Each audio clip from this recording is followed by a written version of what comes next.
14 août 1904. Plus la croix bat l'âme, plus l'âme acquiert de lumière. Je me trouvais un peu souffrante. Quand il est venu, Jésus béni me dit: Ma fille bien-aimée, plus le fer est battu, plus il acquiert de lumière. Et, même s'il ne contient pas de rouille, les coups servent à le maintenir brillant et dépoussiéré. Ainsi, quiconque s'y approche peut facilement s'y mirer, comme si c'était un miroir. Il en est ainsi pour l'âme. Plus la croix la bat, plus elle acquiert de lumière, et plus elle est époustée de toute saleté, de sorte que quiconque s'y approche peut s'y mirer comme si elle était un miroir. En tant que miroir, elle accomplit sa fonction, c'est-à-dire qu'elle permet de voir si les visages sont sales ou propres, s'ils sont beaux ou laids. Non seulement cela, mais je me délecte moi-même en venant m'y mirer, ne trouvant dans l'âme ni poussière, ni autre chose qui m'empêche d'y voir mon image, je l'aime toujours plus. « 14 août 1908. Notre volonté sert de pinceau à Jésus pour peindre son image dans notre cœur, et sa volonté nous sert de pinceau pour peindre notre image dans son cœur. Ayant reçu la Sainte Communion, j'ai vu en moi l'enfant Jésus comme s'il cherchait quelque chose d'important. Je lui ai dit: Mon beau petit, qu'est-ce que tu cherches avec tant d'attention? Il me répondit: Ma fille, je cherche le pinceau de ta volonté pour que je puisse peindre mon image dans ton cœur.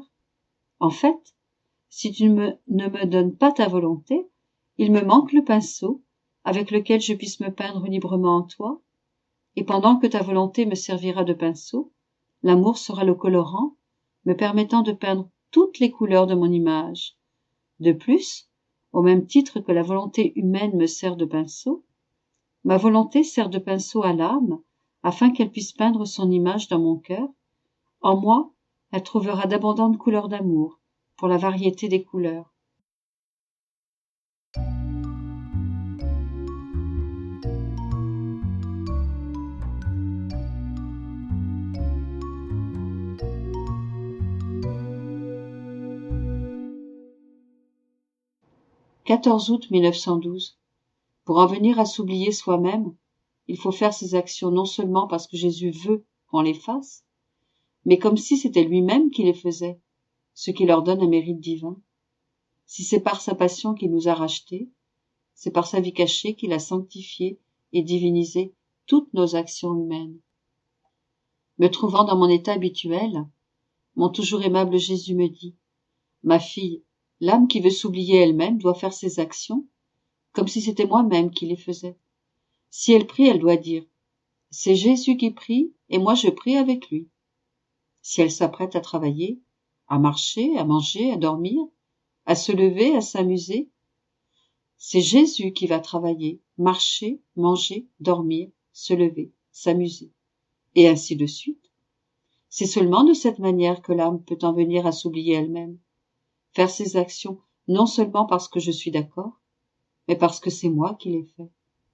Un jour, pendant que je travaillais, je me suis dit: comment est-ce possible que quand je travaille, non seulement Jésus travaille avec moi, mais que c'est lui-même qui fait le travail? Il me dit: oui, c'est moi qui le fais. Mes doigts sont dans les tiens et ils travaillent. Ma fille, quand j'étais sur la terre, mes mains ne se sont-elles pas abaissées à travailler le bois, à enfoncer des clous, aidant ainsi mon père adoptif Joseph? Ainsi, avec mes mains et mes doigts, je créais des âmes et divinisais les actions humaines en leur donnant un mérite divin. Par le mouvement de mes doigts, j'appelais le mouvement de tes doigts et celui des autres doigts humains. Et, en voyant que ce mouvement était fait pour moi et que c'était moi-même qui le faisais, je prolongeais ma vie de Nazareth en chaque créature et je me sentais comme remerciée par elle pour les sacrifices et les humiliations de ma vie cachée. Fille, ma vie cachée de Nazareth n'est pas considérée par les hommes. Cependant, hormis ma passion, je ne pouvais leur faire un plus grand don. en m'abaissant à tous ces petits gestes que les hommes doivent faire quotidiennement, comme manger, dormir, boire, travailler, allumer le feu, balayer, je mettais dans leurs mains des petites pièces de monnaie divine, d'une valeur inestimable. Si ma passion les a rachetées, ma vie cachée attachée à leurs actes, même les plus anodins, des mérites divins, d'une valeur infinie. Vois-tu, quand tu travailles, et tu travailles parce que je travaille, mes doigts coulent dans les tiens, et pendant que je travaille avec toi, à ce moment même, mes mains créatrices répandent beaucoup de lumière dans le monde. Combien d'âmes j'interpelle, combien d'autres je sanctifie, corrige, châtie, etc. Et tu es avec moi, créant, interpellant, corrigeant, et ainsi de suite. Tout comme tu n'es pas seul en cela, moi non plus je ne suis pas seul dans mon travail. Puis-je te faire un plus grand honneur? Qui pourrait dire tout ce que j'ai compris, tout le bien qu'on peut se faire à soi-même et qu'on peut faire aux autres, quand on fait les choses comme si c'était Jésus qui les faisait avec nous? Mon esprit se perd, et par conséquent, je m'arrête ici. «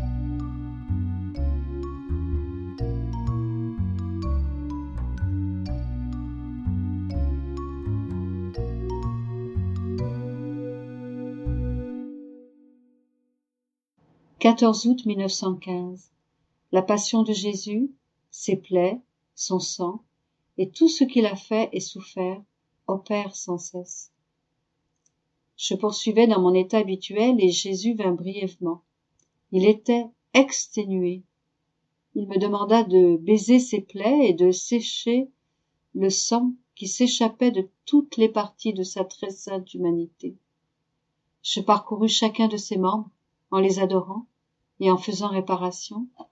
Ensuite, il se pencha sur moi et me dit « Ma fille, ma passion, mes plaies, mon sang, et tout ce que j'ai fait et souffert, opèrent sans cesse, comme si tout se passait actuellement.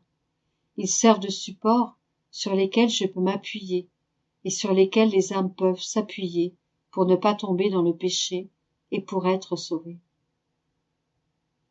En ces temps de châtiment, je suis comme une personne suspendue dans les airs et qui reçoit des coups continuellement.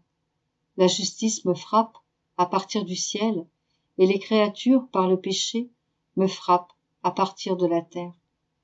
Plus l'âme reste auprès de moi, baisant mes plaies, faisant réparation et offrant mon sang, en un mot, refaisant tout ce que j'ai fait durant ma vie et ma passion, plus elle forme des supports sur lesquels je peux m'appuyer pour ne pas tomber, et plus le cercle s'agrandit où les âmes peuvent trouver appui pour ne pas tomber dans le péché et pour être sauvées.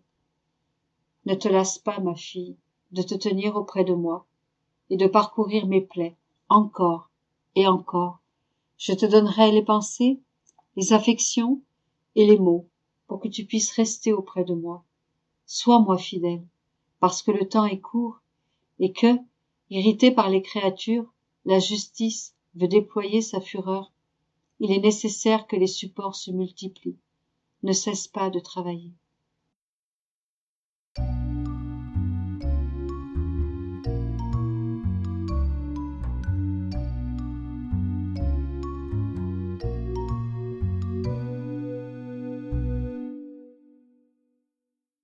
14 août 1917.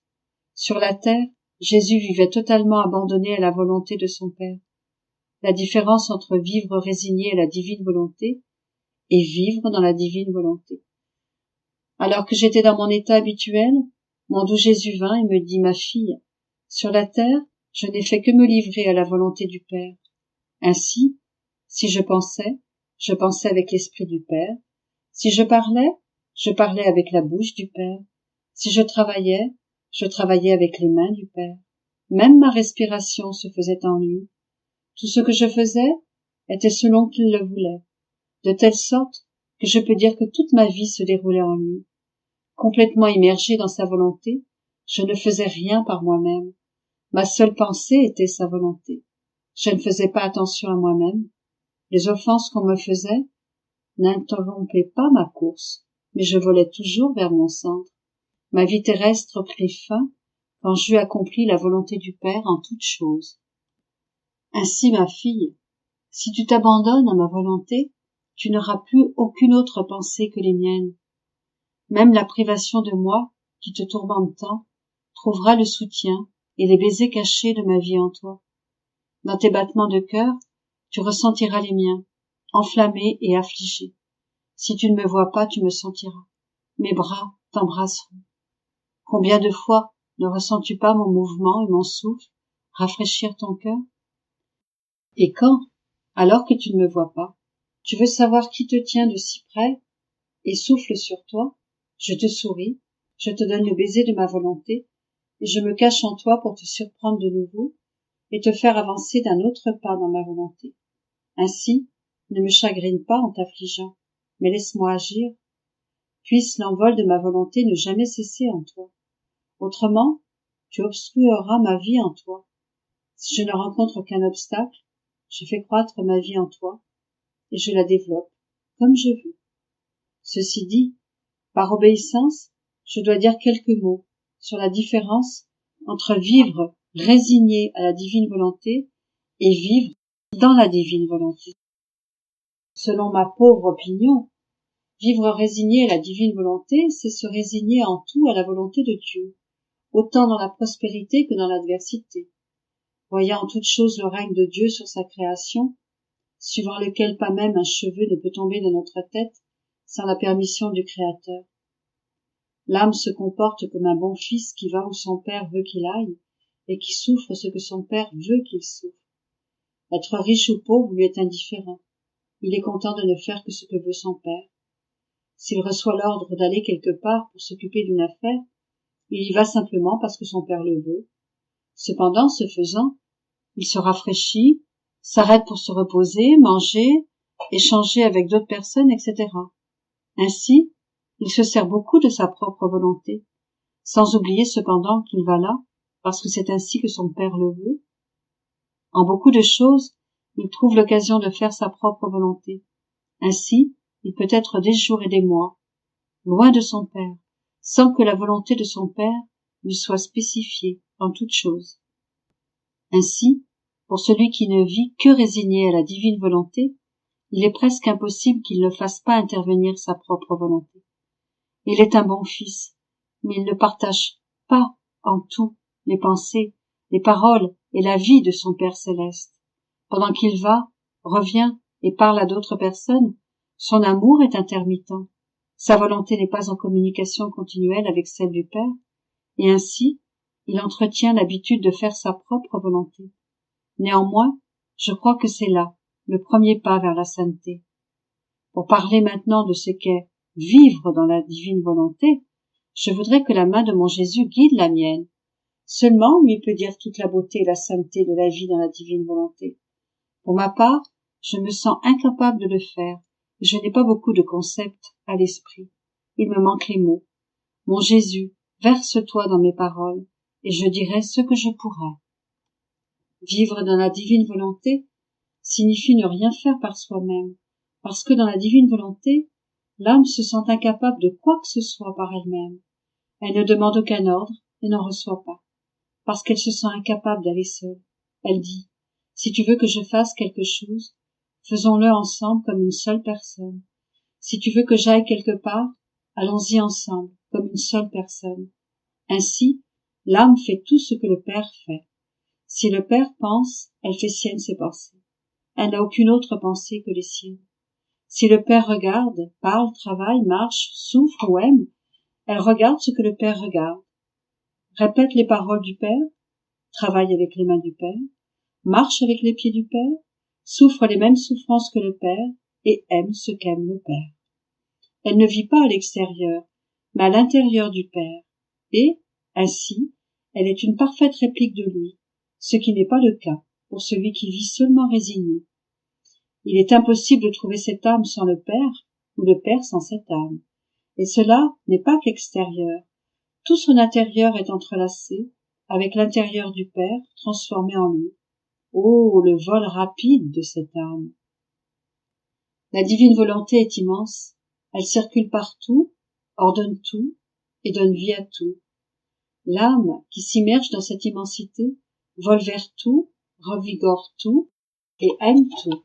Elle agit et aime comme Jésus, ce que ne peut faire l'âme qui est seulement résignée. Pour l'âme qui vit dans la divine volonté, il est impossible de faire quoi que ce soit par elle-même. Ses travaux humains, même sains, lui donnent la nausée, parce que les choses de la divine volonté, même les plus petites, ont un aspect différent.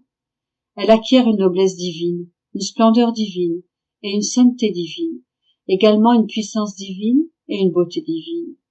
Ces qualités divines se multiplient indéfiniment en elle, et en un instant, elle fait tout. Après avoir tout fait, elle dit « Je n'ai rien fait, c'est Jésus qui a tout fait, et c'est là mon bonheur. Jésus m'a fait l'honneur de me recevoir dans sa volonté, ce qui me permet de faire ce qu'il a fait. » L'ennemi est incapable de troubler cette âme, qu'elle ait fait son travail bien ou pauvrement, qu'elle ait fait peu ou beaucoup, parce que tout a été fait par Jésus et elle ensemble. Elle est paisible, non sujette à l'anxiété. Elle n'aime pas une personne en particulier, mais elle les aime toutes, divinement. On peut dire qu'elle répète la vie de Jésus, qu'elle est sa voix, les battements de son cœur, la mère de ses grâces. En cela seulement, je crois, consiste la vraie sainteté. Pour qui vit dans la divine volonté, les vertus sont d'ordre divin. Dans le cas contraire, elles sont d'ordre humain, sujettes à l'estime de soi, à la vanité et aux passions. Oh, combien d'âmes, faisant de bonnes actions et recevant les sacrements, pleurent parce que n'étant pas investies de la divine volonté, elles ne produisent pas de fruits. Oh, si tous comprenaient ce qu'est la vraie sainteté, comme tout changerait. Beaucoup sont sur une fausse voie de sainteté, beaucoup la mettent dans les pratiques pieuses, et malheur à qui voudrait les faire changer. Ces âmes se leurrent, si leur volonté n'est pas unie à celle de Jésus et transformée en lui, alors, avec toutes leurs pieuses pratiques, leur sainteté est fausse.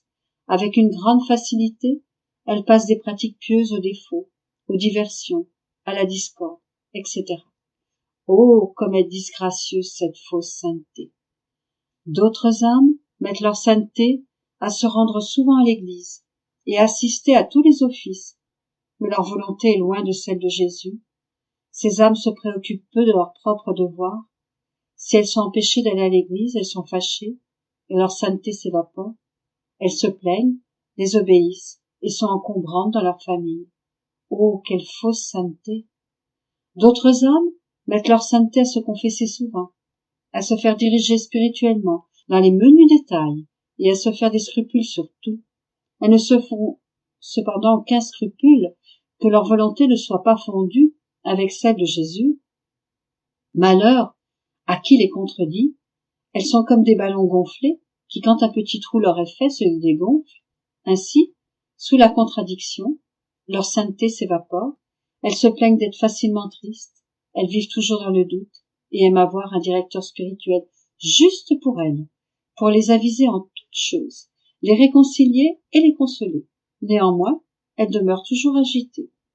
Pauvre sainteté que celle-là, comme elle est falsifiée. J'aimerais avoir les larmes de mon Jésus pour pleurer avec lui sur ses fausses saintetés et faire connaître à tous comment la vraie sainteté consiste à vivre dans la divine volonté. Cette sainteté a des racines tellement profondes qu'il n'y a aucun danger qu'elle vacille. L'âme qui a cette sainteté est ferme, non sujette aux inconstances et aux défauts volontaires. Elle est attentive à ses devoirs. Elle est sacrifiée et détachée de tout et de tous, même des directeurs spirituels. Elle grandit au point que ses fleurs et ses fruits atteignent le ciel. Elle est si cachée en Dieu que la terre ne voit que peu ou rien d'elle. La divine volonté l'a absorbée. Jésus est sa vie, l'artisan de son âme et son modèle. Elle n'a rien en propre, tout étant en commun avec Jésus. Sa passion et son trait caractéristique est la divine volonté. Par contre, le ballon de la fausse sainteté est sujet à des inconstances continuelles. L'âme semble voler à une certaine hauteur, tant et si bien que plusieurs personnes, y compris des directeurs spirituels, sont en admiration devant elle. Mais ils sont bientôt désillusionnés, parce que, pour dégonfler le ballon, il suffit d'une humiliation ou d'une préférence du directeur pour une autre personne. L'âme croit qu'on la vole, se croyant le plus en besoin. Pendant qu'elle se fait des scrupules pour des bagatelles, elle en vient à désobéir. La jalousie est la vermine de cette âme. Cette jalousie évente son ballon, qui se dégonfle et tombe par terre. Et si on examine la prétendue sainteté qui était dans ce ballon, on trouve l'amour-propre, les ressentiments et les passions camouflées sous l'aspect du bien. On peut voir que cette âme était le jouet du démon. Seulement Jésus connaît tous les maux de cette fausse sainteté, de cette vie de dévotion sans fondement, basée sur la fausse piété. Ces fausses saintetés correspondent à des vies spirituelles sans fruit, qui sont la cause des pleurs de mon aimable Jésus. Ceux qui les pratiquent sont les grincheux de la société, le chagrin de leur famille. On peut dire qu'ils dégagent un air impur qui nuit à tout le monde. Oh, comme est très différente la sainteté de l'âme qui vit dans la divine volonté. Cette âme est le sourire de Jésus. Elle est détachée de tous, même de ses directeurs spirituels. Jésus est tout pour elle. Elle n'est le chagrin de personne. L'air saint qu'elle dégage embaume tout. Elle inspire l'ordre et l'harmonie pour tous. Jésus, jaloux de cette âme, se fait en elle l'acteur et le spectateur en tout. Pas une seule de ses respirations, une seule de ses pensées, ou un seul de ses battements de cœur qui ne soit régularisé par Jésus. Cette âme est si absorbée par la divine volonté qu'elle en oublie presque qu'elle vit en exil. « 14 août 1924. Accomplis dans la divine volonté, les actes des créatures se fondent avec ceux de Dieu et remplissent les mêmes fonctions. Je me disais, j'aimerais toujours me mouvoir dans la divine volonté. J'aimerais être comme une roue d'horloge qui tourne continuellement sans jamais s'arrêter. Bougeant en moi, mon doux Jésus me dit, ma fille, veux-tu toujours te mouvoir dans ma volonté? Oh, avec quelle joie et quel amour je souhaite que tu agisses toujours dans ma volonté. Ton âme sera cette petite roue, et ma volonté te servira de ressort, pour que tu tournes toujours, avec rapidité. Ton désir enclenchera ton départ vers la destination que tu auras choisie. Quel que soit le chemin que tu emprunteras, qu'il soit dans le passé, dans le présent ou dans le futur, tu me seras toujours cher, et feras mes plus grands délices.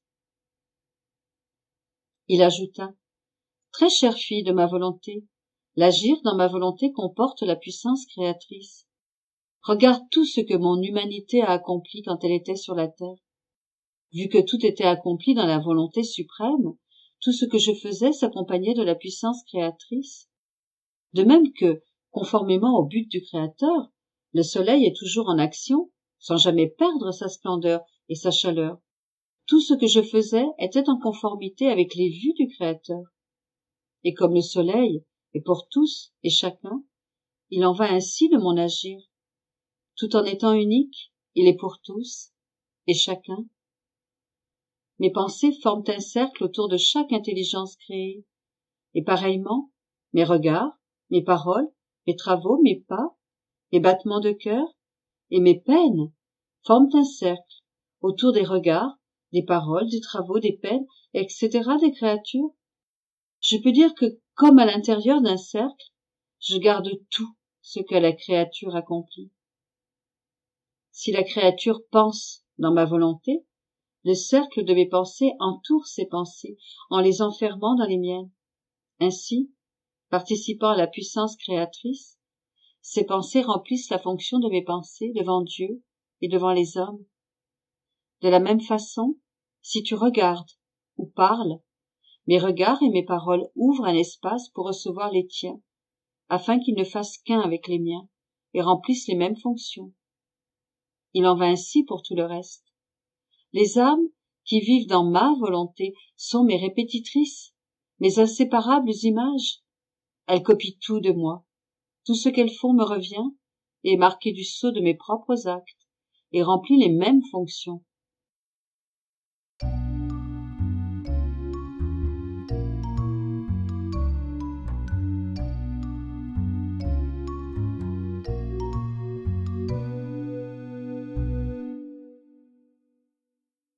14 août 1926.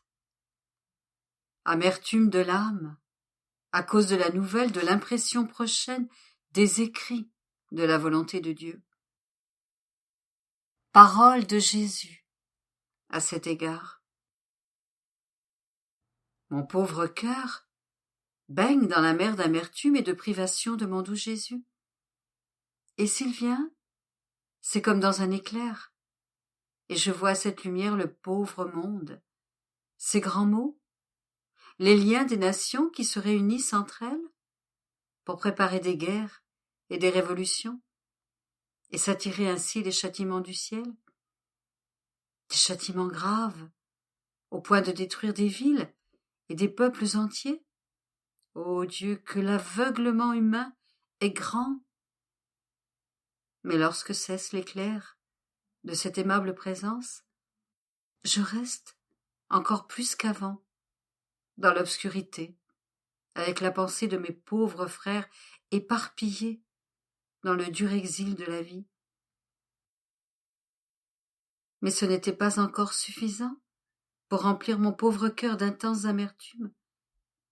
Autre chose est venue s'ajouter pour suffoquer ma pauvre existence de ces vagues rugissantes qui submergent ma pauvre âme. Il s'agit de la nouvelle de l'impression prochaine des écrits de la très sainte volonté de Dieu qui a reçu l'imprimature de l'archevêque lui-même. Mais ce n'est rien encore. Le coup le plus fatal à ma pauvre âme fut la nouvelle qu'ils allaient publier non seulement ce qui concernait la divine volonté, parce qu'après tant d'insistance de la part de notre Seigneur et des supérieurs, je m'étais convaincue que la gloire de Dieu le demandait, et qu'il ne m'appartenait pas à moi, misérable et petite créature, de m'opposer à ce que veut Jésus béni, mais qu'ils allaient également imprimer tout ce que Jésus avait dit et fait me concernant. Cela m'était extrêmement pénible, et je m'y étais très souvent opposée, en donnant mes raisons. C'est alors que mon doux Jésus, se manifestant en moi comme s'il sentait le poids de mon oppression, me prit dans ses bras, me secoua et me dit : « Ma fille, que se passe-t-il ? Que se passe-t-il ? Réjouis-toi. Je ne veux pas que tu sois si oppressée. Au lieu de me remercier, tu te sens oppressée. Tu dois savoir que pour que ma suprême volonté soit connue, il me fallait préparer des choses, disposer des moyens, submerger l'archevêque de ces actes d'empire absolu de ma volonté, auxquels l'homme ne peut résister. J'ai dû accomplir un de mes plus grands prodiges. Crois-tu qu'il soit facile d'obtenir l'approbation d'un évêque ? Que cela est difficile. Combien d'arguties et de difficultés. Et s'ils accordent leur approbation, c'est avec bien des restrictions, en supprimant les plus belles nuances, les plus grandes beautés de tout ce que ma bonté a révélé avec tant d'amour. Ne vois-tu pas alors le triomphe de ma volonté dans l'approbation de l'archevêque ? Et par conséquent, ma grande gloire et la grande nécessité que les connaissances sur la suprême volonté deviennent connues, et que, telle une bénéfique rosée, elles refroidissent l'ardeur des passions. Comme le soleil levant, ma volonté disperse l'obscurité de la volonté humaine et chasse la torpeur de presque toutes les créatures, même lorsqu'elles font le bien, parce que la vie de ma volonté est absente. Les manifestations de ma volonté seront comme le baume qui guérit les plaies produites par la volonté humaine. Celles qui auront le bonheur de les connaître ressentiront une vie nouvelle de lumière, de grâce et de force couler en elles pour accomplir ma volonté en toutes choses. De plus, en comprenant le grand mal de leur propre volonté, elles vont laborer et se libérer du joug si dur de leur volonté humaine, pour se placer sous le doux empire de la mienne. Ah, tu ne connais ni ne vois ce que je connais et vois. Par conséquent, laisse-moi faire et ne sois pas oppressé. Tu aurais dû plutôt presser et encourager celui qui, avec tant d'amour, a pris cet engagement. Tu aurais dû lui dire de se dépêcher et de ne pas perdre de temps. Ma fille, le royaume de ma volonté est inébranlable, et j'ai placé dans ses connaissances tant de lumière, de grâce et d'attrait, afin de le rendre victorieux, de sorte que lorsque ses connaissances seront connues, elles livreront un doux combat contre la volonté humaine, et les créatures seront conquises. Ces connaissances formeront un mur immensément haut et solide, plus que l'Éden terrestre, et qui empêchera l'ennemi d'entrer pour harceler celles qui conquises passeront leur vie dans le royaume de ma volonté. Par conséquent, ne sois pas troublé et laisse-moi faire, et je disposerai toutes choses pour que le fiat suprême soit connu. «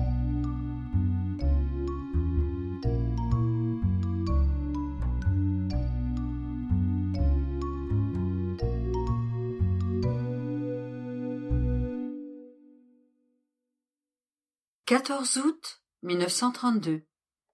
Celui qui ne vit pas dans la divine volonté se trouve dans la condition de ceux qui sont paresseux devant la lumière du soleil. Quiconque vit dans la divine volonté possède la très sainte Trinité en acte.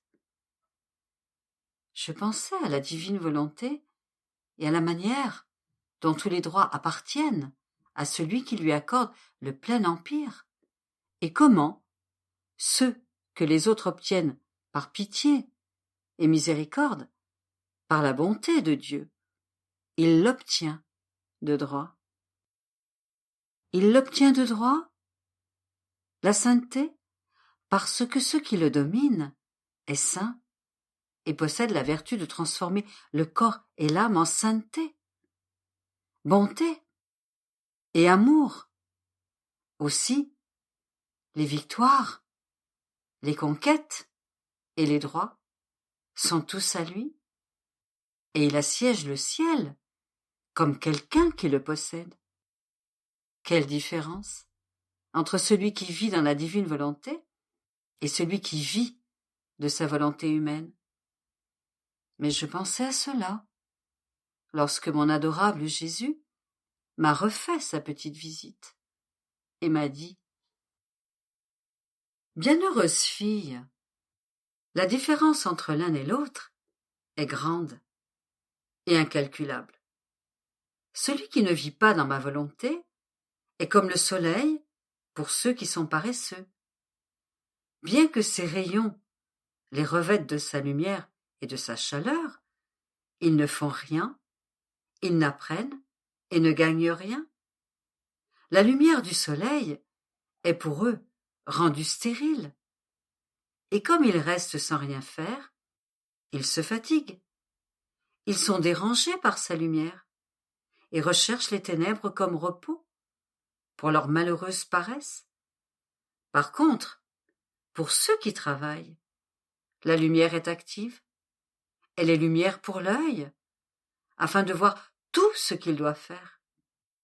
Car, peu importe la lumière qu'il puisse y avoir en dehors de l'œil, si l'œil n'a pas la lumière de la vie, la lumière qui l'entoure ne servira à rien. Et si l'œil n'a pas la lumière extérieure, le fait d'avoir la lumière comme vie dans son œil ne lui sera d'aucune utilité. Ma bonté paternelle a placé cette union et cette harmonie entre la lumière extérieure de la créature et la lumière de son œil. L'une ne peut agir sans l'autre. Ma volonté est lumière pour les mains, si elles veulent travailler, si elles veulent écrire, lire. Ainsi, la première partie active de la créature est faite par la lumière.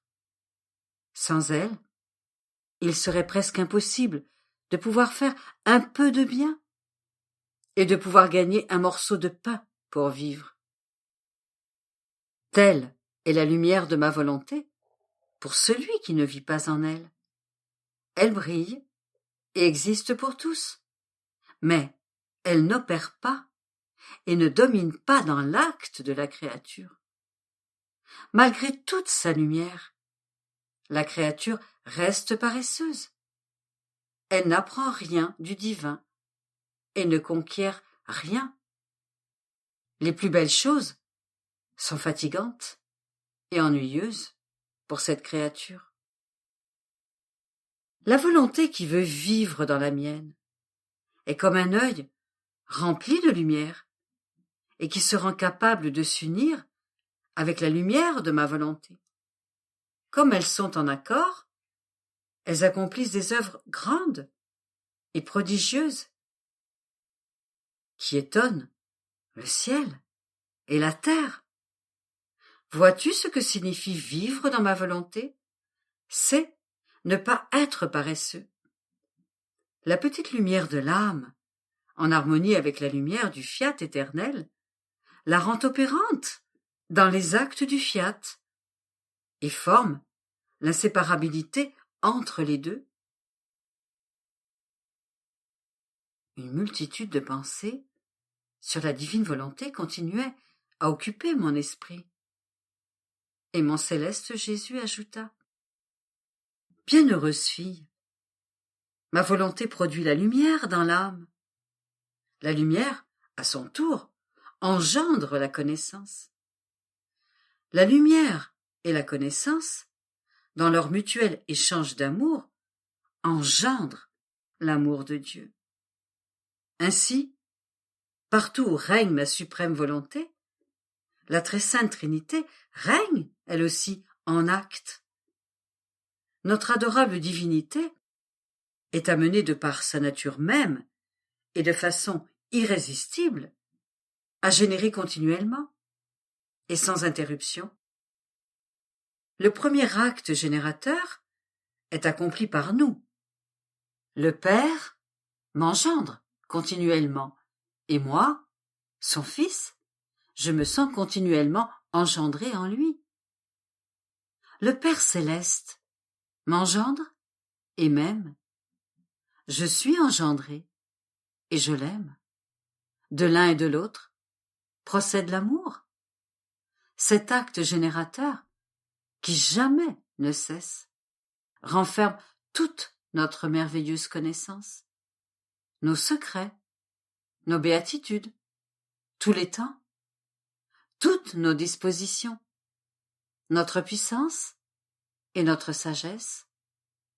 Toute l'éternité est contenue dans un acte générateur qui forme l'unité de notre être divin. Par conséquent, cet amour réciproque que forme la troisième personne de notre être suprême, inséparable de nous, ne se contente pas de cet acte générateur, mais veut générer en dehors de nous, dans les âmes. Et voilà que cette tâche est confiée à notre volonté, qui, animée par notre amour, descend dans les âmes, et avec sa lumière forme notre divine génération. Mais cela ne peut être accompli qu'en celles qui vivent dans notre vouloir. Il n'y a pas de place, en dehors de notre volonté, où former notre vie divine. Notre parole ne trouverait pas les oreilles capables d'écouter. Et, faute de notre connaissance, l'amour ne trouverait pas la substance avec laquelle engendrer. Notre Sainte Trinité est alors désordonnée dans la créature. Par conséquent, seule notre volonté peut former notre divine génération. Aussi, sois attentive et écoute ce que veut te dire cette lumière, afin de lui donner le champ d'action de son acte générateur.